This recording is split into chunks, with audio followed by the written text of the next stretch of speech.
নেতা আছে? সবাইকে হাত তুলে বলতে হবে নেতা আছে। ওই সেই নেতা তারেক রহমান।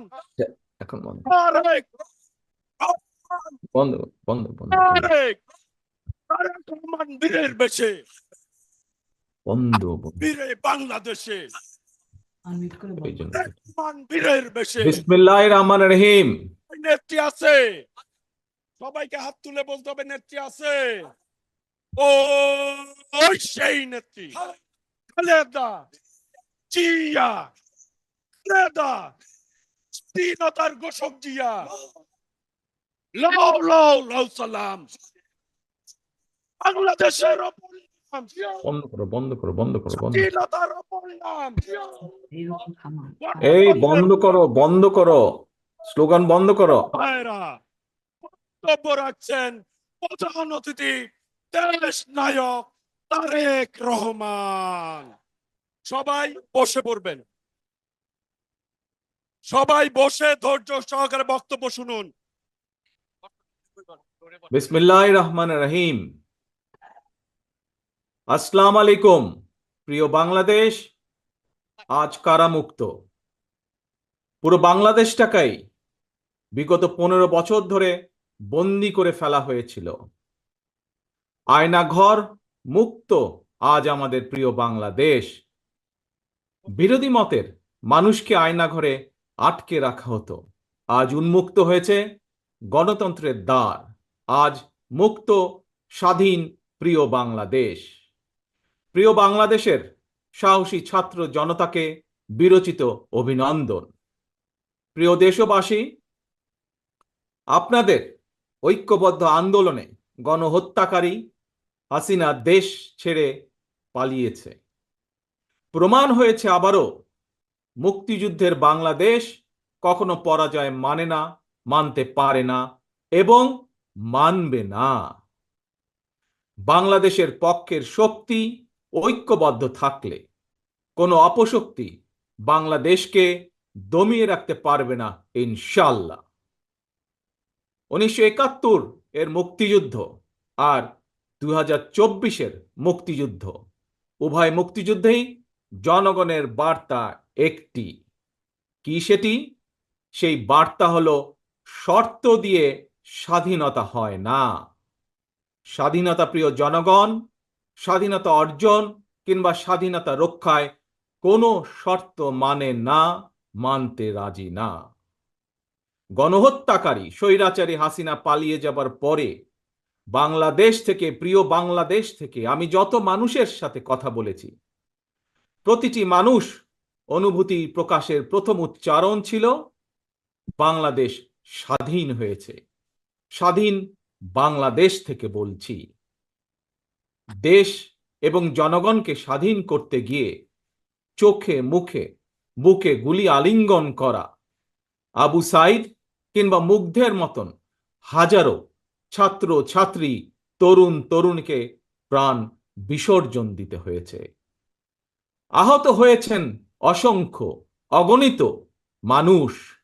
এর ভিতরে ছাত্র ছাত্রী রয়েছেন, এর ভিতরে রয়েছেন সাধারণ মানুষ, গৃহিণী, এর ভিতরে রয়েছেন রাজনৈতিক নেতা কর্মী বৃন্দ। গণতন্ত্রের বিজয়ের ইতিহাসের এই মানুষগুলোর স্মরণীয় হয়ে থাকবেন। ছাত্র জনতার এই বিপ্লবে দেশের সকল শ্রেণী পেশার মানুষ সেদিন রাজপথে নেমে এসেছিলেন। গণতন্ত্রের পক্ষের রাজনৈতিক দলের নেতাকর্মীদের পাশাপাশি একজন মা যেমন তার সন্তানকে কোলে নিয়ে সেদিন রাজপথে সামিল হয়েছিলেন, একইভাবে শিক্ষক, সাংবাদিক, বুদ্ধিজীবী, সাংস্কৃতিক কর্মী, শ্রমিক সহ সকল শ্রেণী পেশার মানুষ সেদিন রাজপথে নেমে এসেছিলেন। 52, 71 কিংবা 90-এর মতন দেশের ছাত্র সমাজ বিজয়ের নতুন আরেকটি অমর ইতিহাস রচনা করেছেন। ছাত্র জনতার ঐক্যবদ্ধ বিপ্লবের মধ্যে দিয়ে 2024 সালের 5ই আগস্ট বাংলাদেশ দেখেছে আরেকটি বিজয়। আমি বিএনপি সহ গণতান্ত্রিক আমি প্রতিটি রাজনৈতিক দলের পক্ষ থেকে দলমত নির্বিশেষে অভিনন্দন জানাই বাংলাদেশের বীর জনতাকে। প্রিয় দেশবাসী, হাজারো শহীদের রক্তের বিনিময়ে অর্জিত স্বাধীনতার গৌরবকে কালেমুক্ত করার ষড়যন্ত্র এরই ভিতরে আবার শুরু হয়ে গিয়েছে। দেশকে গণতন্ত্রের উত্তরণের চলমান প্রক্রিয়াকে বাধাগ্রস্ত করতে সারা দেশে অস্থিতিশীল পরিবেশ সৃষ্টির ষড়যন্ত্র স্পষ্ট হয়ে উঠছে। প্রশাসনের প্রতি আহ্বান, শক্ত হাতে আইন শৃঙ্খলা নিয়ন্ত্রণ করুন, প্রতিটি মানুষের নিরাপত্তা নিশ্চিত করুন। ধর্ম, বর্ণ পরিচয়ের কারণে কেউ যেন নিরাপত্তাহীনতায় না থাকে, সবার আগে সেটি নিশ্চিত করতে হবে। দেশের বর্তমান পরিস্থিতিতে বিএনপি সহ বাংলাদেশের গণতন্ত্রের পক্ষের দলগুলোর দৃষ্টি আকর্ষণ করে বলতে চাই, ষড়যন্ত্রকারীদের এই নৈরাজ্যের কাছে আমরা হার মানতে পারি না।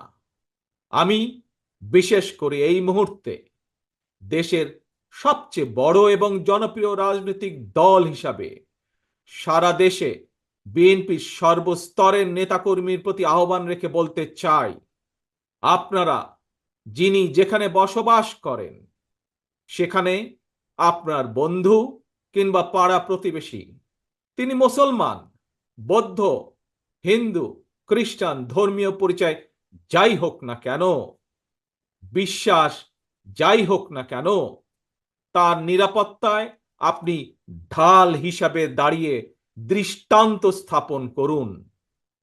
আমাদেরকে মনে রাখতে হবে, বাংলাদেশে ভূখণ্ডে বসবাসকারী প্রত্যেকটি মানুষের একটি পরিচয়, সেটি হচ্ছে আমরা বাংলাদেশী। প্রিয় ভাই বোনেরা, আরেকটি বিষয়ের প্রতি আপনাদের দৃষ্টি আকর্ষণ করে কথা বলতে চাই। একটি সভ্য এবং